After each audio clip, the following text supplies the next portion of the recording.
ایک نظم ہے جو کسی ان نون فیمیل پوئٹ نے لکھی ہے. اس کے الفاظ مجھے بہت پسند آئے. تو اس کا عنوان ہے کاش میں ایک قلم ہوتی. کاش میں ایک قلم ہوتی.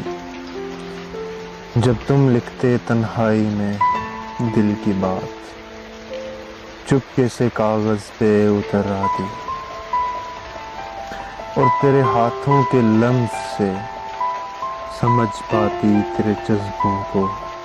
شام کے سرمئی اندھیروں میں جب تو نکالتا الماری سے، میرا دل خوشی سے جھومتا. پھر ذرا دیر تلک تیری انگلیوں میں قید رہتی. کاش تو مجھے عمر قید دے دے.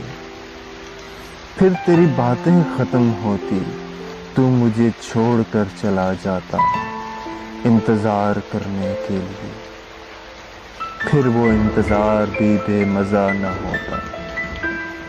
کچھ ملنے کی تڑپ ہوتی، کچھ دل بے قرار ہوتا.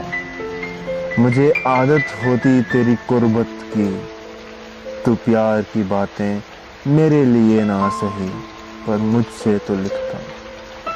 کاش میں ایک قلم ہوتی اور تو مجھ سے لکھتا.